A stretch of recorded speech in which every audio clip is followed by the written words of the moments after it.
Coucou les amis, je reviens au phare. T'as vraiment le phare. Oui. Déjà pour la qualité du tournage. Avec, en guest star, Avec Monique. Monique. Et on va jouer à un jeu. Enfin, vous en serez douté, je pense. Regardez derrière comme c'est beau.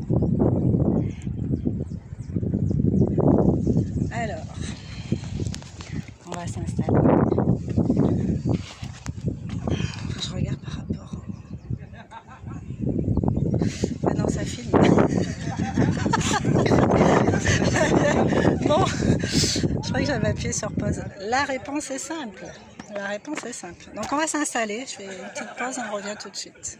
Donc Monique va piocher une carte. Reprenez votre souffle. Oh, C'est bien le cas.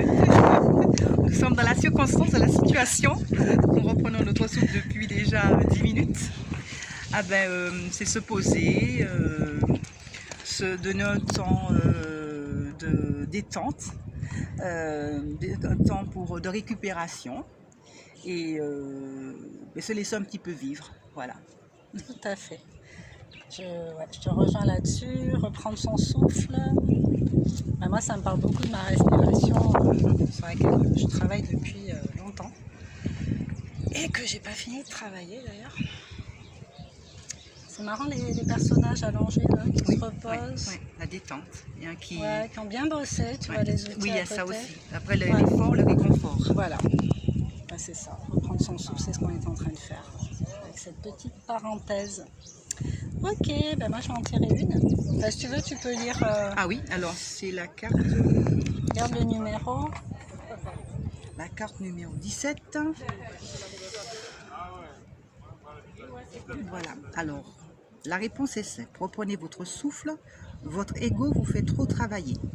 N'oubliez pas qu'il ne sera jamais entièrement satisfait de ce que vous accomplissez et qu'il créera toujours le sentiment que vous devez faire plus.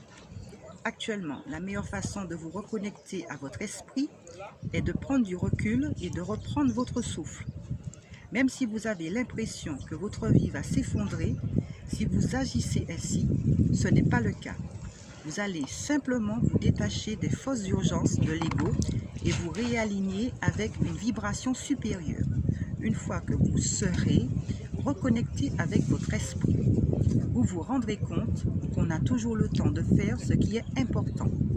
Détendez-vous. Ceci vous permettra de faire le vide dans votre esprit et d'entendre votre intuition et votre guidance intérieure. Détachez-vous de l'intensité de l'ego et foi que tout va s'arranger selon l'ordre divin. Même quand vous vous reposez, reprendre son souffle, c'est avoir foi dans l'ordre divin de la vie. Dieu est aux commandes, alors vous n'avez pas à faire des heures supplémentaires. Waouh, c'est bien dit ça. C'est bien Ne ça, pas oui, faire effectivement. d'heures supplémentaires. Voilà, c'est ça. Voilà. Il se Savoir laisser, gérer son temps Tout à fait. pour pouvoir se libérer du temps en fait. Oui, c'est ça, c'est ça. Voilà. Et puis avoir confiance surtout, de dire voilà, ne pas être peut-être dans la précipitation, et puis prendre des fois du temps. Ouais. Voilà, aussi, Aussi, même si on fait les choses, mais aussi prendre du temps pour soi, du temps pour se détendre, du temps pour se reconnecter à soi-même. C'est pas, ça fait pas, des fois, ça fait pas trop de mal. Trouver sa vitesse de croisière, Voilà, son propre tout à fait. rythme. Ok, bah à moi de piocher une petite carte. Alors, Quelque chose. dites merci. Dites merci. Donc l'idée avec ce jeu, j'ai pas précisé, c'est quand même de se poser une question en fait et de pouvoir avoir une réponse. La réponse est simple, voilà, c'est un oracle hyper basique, hyper simple. Je me pose une question, je pioche, j'ai ma réponse. Sauf que les réponses, normalement, elles sont en soi déjà. Donc, moi, je vous invite à piocher déjà à l'intérieur de vous vos réponses, à faire la différence entre l'ego et le cœur. Le langage de l'ego, le langage du cœur.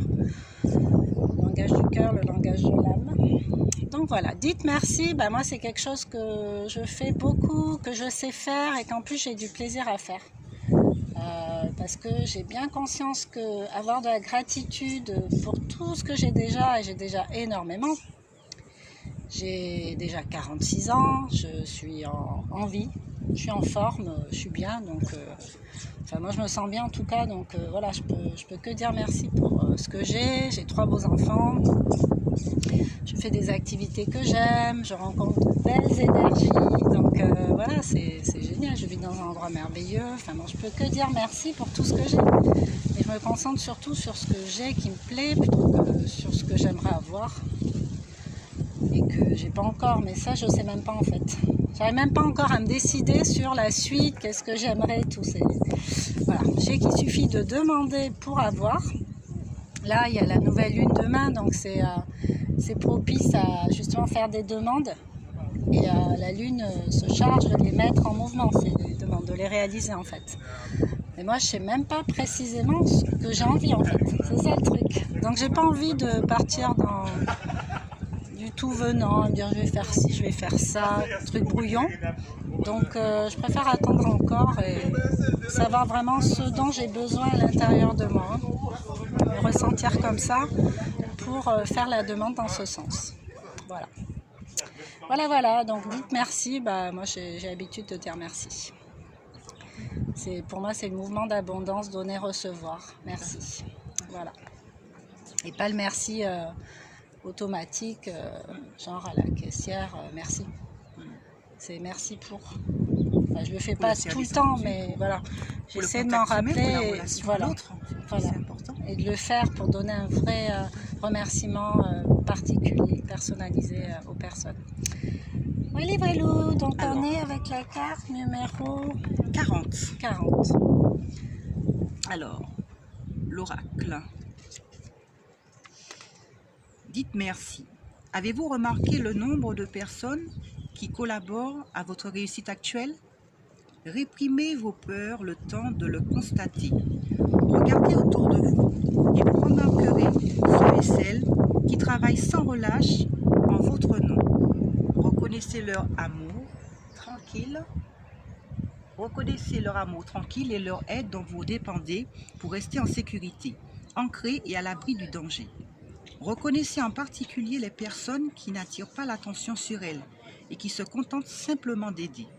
Il peut s'agir d'un partenaire ou de la personne la plus proche de vous, d'un parent, d'un frère ou d'une sœur sur qui vous pouvez compter, d'un mentor ou d'un enseignant qui croit en vous, du patron qui vous pousse à être créatif ou efficace, ou un de vos employés qui est quotidiennement ponctuel.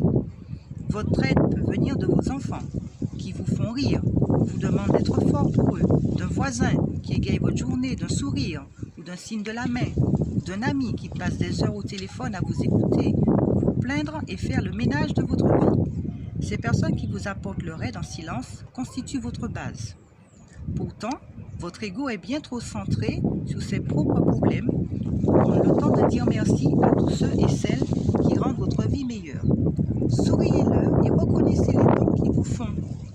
Que ce soit le facteur qui vous apporte le courrier sans manquer, la jeune femme du café qui fait un cappuccino parfait, ou même le concurrent qui stimule votre créativité à un niveau supérieur. Il est temps de reconnaître ceux sur qui vous comptez. Prêtez attention à la grâce tranquille avec laquelle ces gens font tout pour vous rendre la vie plus facile, vous permettant d'avoir la paix de votre esprit. Ne tenez pas pour acquis les dons des autres. Leur esprit honore le vôtre, alors dites merci sans hésitation. Tu es d'accord avec ça? Oui, ouais. Des fois, c'est simple merci, c'est vrai. Des fois, c'est ça. Ça ne mange pas de pain, comme on dit. Et puis, le fait qu'effectivement que quelqu'un t'ait rendu un service, mais c'est même pas dans l'importance de l'action qui est faite envers toi. Quel parcours? Le phare? Alors là, il y a le phare et là-haut, il y a la table d'orientation. Vous êtes arrivés. Bravo. Voilà, mais on a rendu un... Voilà, le monsieur, il a dit merci. Ouais. On lui a juste donné une indication sur le chemin. Et bien voilà, ça l'a rassuré. Puis voilà, ça C'est dans le relationnel aussi, hein, l'autre. Hein. Je trouve que c'est très important. Aujourd'hui, les gens font les choses de manière automatique et puis on ne se rend pas compte. Ben, on fait des choses, mais c'est quand même un don de soi qu'on fait. Oui. Donc, quelle que soit la chose que l'on fait, un don de soi, voilà, je ramasse quelque chose qui est tombé derrière quelqu'un, ben, je lui donne et ben, je lui dis, elle me le fait, ben, je lui dis merci. Elle aurait très bien pu passer à côté de moi et ne pas le faire. Ben, c'est un moment d'échange avec cette personne et c'est toujours gratifiant de remercier. C'est ça, et puis ne pas attendre de retour en fait. Non, voilà. Le faire avec le cœur, être content de le faire. Voilà, que ce soit naturel. C'est comme ça que le retour se fait en fait. Plus on va mettre de fluidité, plus on va mettre de bonnes intentions, de sincérité dedans, bah, plus ça va nous revenir en boomerang. Hein. C'est toujours pareil. Hein. Le boomerang, ça fait pas forcément mal, ça dépend de ce qu'on a envoyé. C'est peut-être quelqu'un d'autre qui va faire un retour, te rendre un service d'une autre manière. Ne pas attendre que c'est parce que tu as fait rendu un service à quelqu'un que ce soit elle qui va te rendre un service à son tour. Ça sera de toute façon d'une autre manière que voilà, tu recevras d'une autre manière. Ouais, je pense qu'il faut bien ressentir comment tu donnes le service, pourquoi tu le donnes, sans trop intellectualiser à chaque fois, mais être au clair. En fait, voilà. Faire avec légèreté, avec naturel, et puis voilà. Bon, bah, faites-vous vos réponses, et puis faites-vous vos réponses, j'ai oublié de couper le bazar. Et puis on se retrouve bientôt pour une autre vidéo. Merci Monique. Au revoir. Merci pour le partage. Merci beaucoup. Ciao, ciao.